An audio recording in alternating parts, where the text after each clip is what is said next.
Okay guys, no jokes again. I am just like a dry well of humor right now. There's nothing coming up. So we'll just sit here in silence for like, 2 or 3 hours until I can think of something, right?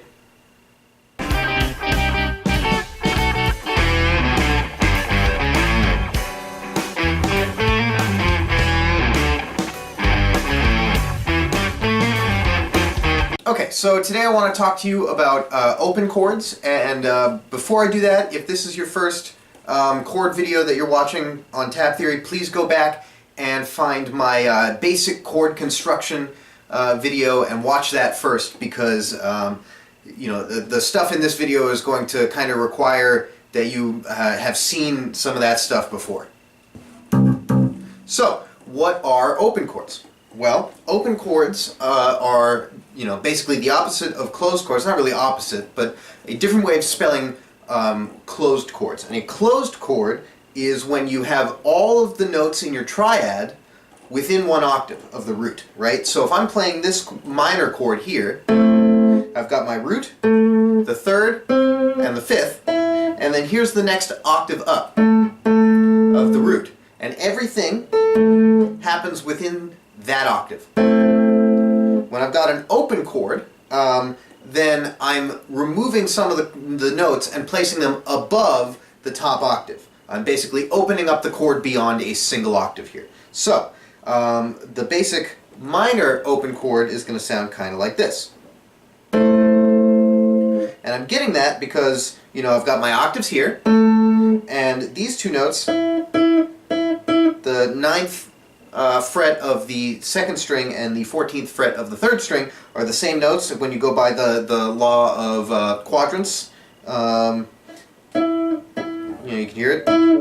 And so I'm just jumping up my middle note, this third, by an octave. And that's an open chord. If we want to talk actual notes, then I'm playing an A minor chord. A minor spelled A, C, E, and then there's another, you can go up to A again. And so instead I'm spelling it A, E, and then C above the A on top. Now what's cool about the bass side is because of the fifths, all of our basic chord shapes are already open. There's your fifth, there's your root, there's your fifth, and there's your third. Or if you want to go back to the A minor, A, E, C, just like this. And playing a closed voicing on the bass side actually is going to require half cross technique.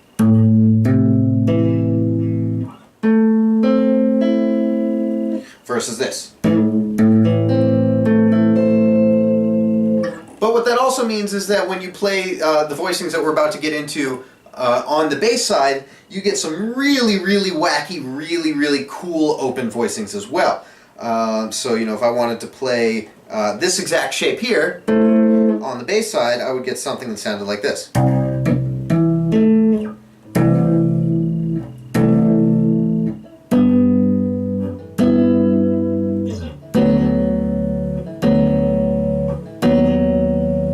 You wind up with some really neat voicings that way. They're like extra open because of the fifth tuning. So let's get into some of the shapes, right? So we've got our basic open major shape, which is going to have root, fifth, and then third on top, like that. I'm going to do everything based off of the second quadrant here.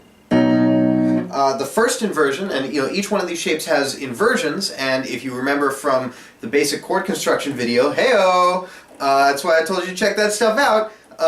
Then an inversion is basically reorganizing the notes of the chord so that a different note starts, is the lowest note that sounds now. So, going from the root on the bottom to the third on the bottom, which is first inversion, we've got our third down here, and then our root, and our fifth.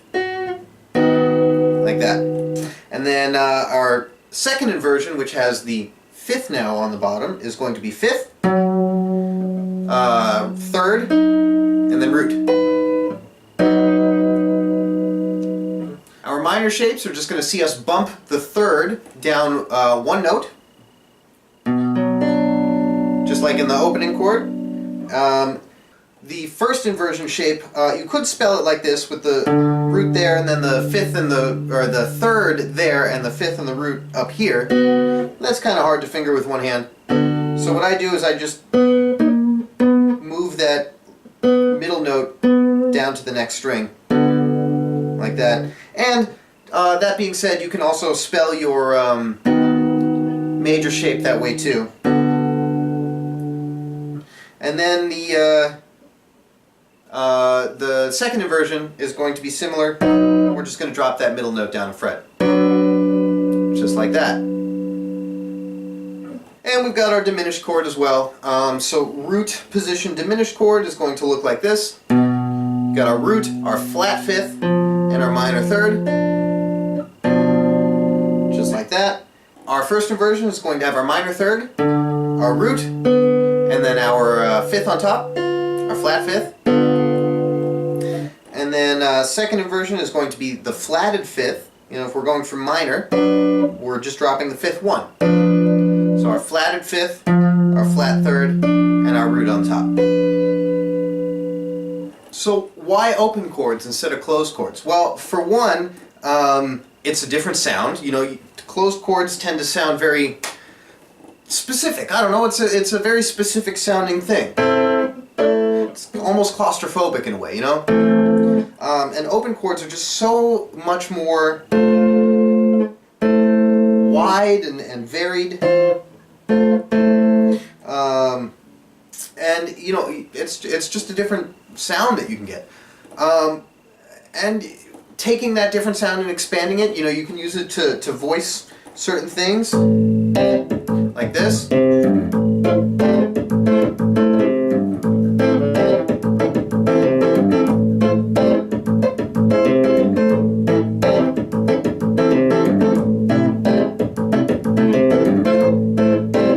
Right? It's rather than doing something like this.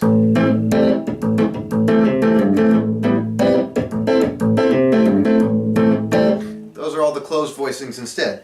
And you can use it to get some really cool melodies and voice leading. You know, I tend to find that if you're really staying with closed voicings all the time, you're going to have to make some interesting choices in voice leading, because it's very natural for voices to want to go both up and down depending on where they are in the chord and where they're headed in the next chord.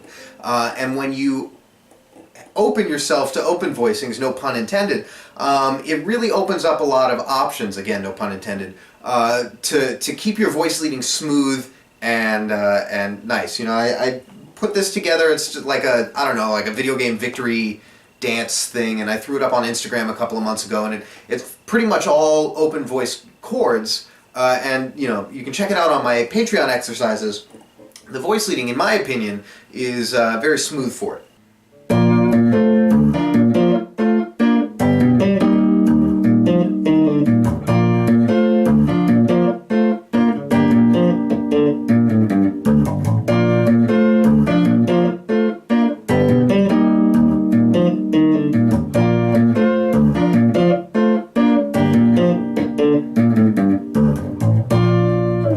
And you can see right there, the voice leading for this kind of thing is, you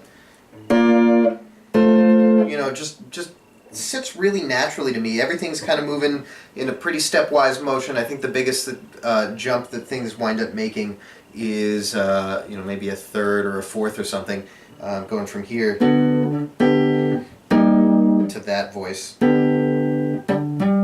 Yeah, I think a fourth right there.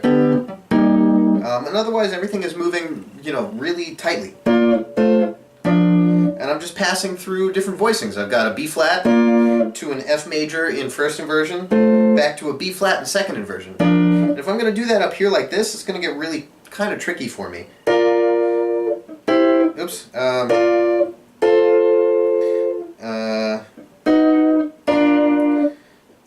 It's just kind of claustrophobic, and to be honest, it just doesn't sound as like big and glorious. That's a big advantage to open voicings, is they really just have a ton of, you know, the space in between the notes just gives them a huge sound. Absolutely epic to me. Very full, very different than, it's just not as interesting. And I can stay melodic with it using the same voice leading that rules that I try to employ in my own music.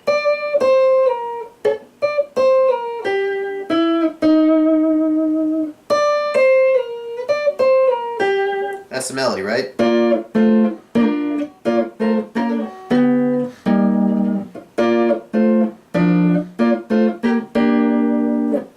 So there are lots of different ways to spell your open chords. I have provided a few in this video, and then corroborated them with my exercises on Patreon. So go and check those out. And yeah, try flipping around notes. Try different voicings. Try how they sound and how they fit together. And hopefully this was helpful to you. So cool, man. Thanks a lot. Thanks for watching. Keep exploring.